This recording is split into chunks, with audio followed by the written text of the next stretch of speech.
तो चलिए आज एक ऐसी कहानी सुनते हैं जिसमें परिवार है, खाना है और एक ऐसा बिजनेस है जिसकी शुरुआत हुई एक बहुत ही मामूली सी इच्छा से। सोच के देखिए, एकदम भयंकर गर्मी का दिन है और घर के दो आदमी, सुरेश और दिवेश, उनको अपने खाने में कोई स्वाद ही नहीं आ रहा। बस एक ही चीज की कमी थी, कुछ तीखा, कुछ मसालेदार, जो बस उनकी भूख को ना वापस जिंदा कर दे। और बस जब वो ये सब सोच ही रहे थे, तभी एक मौका खुद चलकर उनके दरवाजे पर आ गया। क्या था वो मौका? पूरे 25 किलो हरे हरे कच्चे आम, सीधे बाग से आए हुए। लेकिन घर के अंदर इन आमों को लेकर दो बिल्कुल अलग सोच, दो अलग नजरिए आपस में टकरा रहे थे। एक तरफ थी बड़ी बहू मानवी और दूसरी तरफ छोटी बहू दीपिका। अब मानवी के लिए तो ये आम एक सर का दर्द थे। वो सोचती थी, यार इतना झंझट कौन पाले। उनकी मॉडर्न सोच ने उन्हें एक शॉर्टकट लेने पर मजबूर किया। लेकिन पता है क्या हुआ? ऑनलाइन से मंगाए हुए मसाले से जो अचार बना, वो तो एकदम बेकार कड़वा निकला। पर वहीं दूसरी तरफ थी दीपिका। उनके लिए ये आम सिर्फ आम नहीं थे, ये तो एक मौका थे अपने हुनर को दिखाने का, उस पुराने असली स्वाद को परिवार की थाली में वापस लाने का। और बस यहीं से एक सिंपल सी किचन की कहानी एक ऐसे बिजनेस सफर में बदल जाती है जिसके बारे में किसी ने सोचा भी नहीं था। देखिए, दीपिका कोई रेसिपी बुक फॉलो नहीं कर रही थी। वो तो अपनी माँ दादी से सीखा हुनर, अपना सारा प्यार हर एक आम के टुकड़े में डाल रही थी, एकदम ट्रेडिशनल तरीके से। ये मानवी के शॉर्टकट से मतलब जमीन आसमान का फर्क था। और इसका रिजल्ट कमाल का। जब घर के सबसे बड़े सुरेश जी ने चखने के बाद कहा, अरे वाह, इसमें तो बिल्कुल मेरी माँ के हाथ का जादू है, तो सोचिए दीपिका के लिए इससे बड़ा इनाम और क्या हो सकता था। अब ये बात घर तक ही सीमित नहीं रही। इस अचार के स्वाद की खबर ना बिल्कुल जंगल की आग की तरह आस पड़ोस में फैल गई।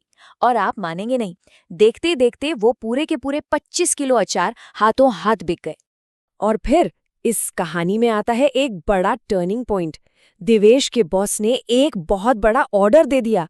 बस यही वो ऑर्डर था जिसने इस छोटे से किचन वेंचर को एक नए लेवल पे पहुंचा दिया। टोटल सेल हो गई 75 किलो। लेकिन जैसा अक्सर होता है, जहां कामयाबी की रोशनी पड़ती है, वहां कहीं ना कहीं से जलन का अंधेरा साया भी आ ही जाता है। अब दीपिका की इतनी तारीफ हो रही थी और मानवी को लग रहा था कि उन्हें कोई पूछ ही नहीं रहा। तो इसी फीलिंग में उन्होंने एक ऐसा कदम उठाया जो दीपिका की सारी मेहनत पर पानी फेर सकता था।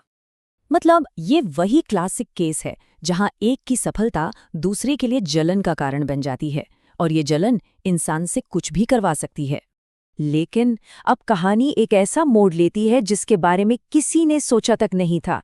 जब दीपिका को इस साजिश का पता चला तो उन्होंने झगड़ा या बदला लेने के बजाय कुछ ऐसा किया जो बिल्कुल अनएक्सपेक्टेड था। उन्होंने हार नहीं मानी, बल्कि उस बर्बाद हुए अचार को एक नए एक्सपेरिमेंट का बेस बना लिया। अपने कुलिनरी स्किल्स का इस्तेमाल किया और उसमें कुछ नई चीजें मिलाकर एक ऐसी चीज बना दी जो बिल्कुल नई थी। और इस एक्सपेरिमेंट का नतीजा एक मास्टरपीस, एक ऐसा खट्टा मीठा तीखा अचार जिसका स्वाद सबकी जुबां पर चढ़ गया। ये नया अचार सुपर हिट हो गया और इसने दीपिका को एक आर्टिस्ट के तौर पर इस्टेब्लिश कर दिया। तो इस तरह जो सफर एक सिंपल सी ख्वाहिश से शुरू हुआ था, वो एक सक्सेसफुल बिजनेस बन गया और सीजन के आखिर तक कुल 100 किलो अचार बिक चुके थे। कमाल है ना? ये सब देखकर मानवी को अपनी गलती का एहसास हुआ। उन्होंने देखा कि उनकी साजिश ने भी दीपिका को रोकने के बजाय और सक्सेसफुल बना दिया। तो वो दीपिका के पास गई, ना सिर्फ माफी मांगने बल्कि उनके साथ बिजनेस में पार्टनर बनने की रिक्वेस्ट लेकर। ये कहानी हमें एक बहुत ज़रूरी बात सोचने पर मजबूर करती है। कितनी बार हम पुराने ट्रेडिशनल स्किल्स को आउटडेटेड समझकर नज़रअंदाज कर देते हैं।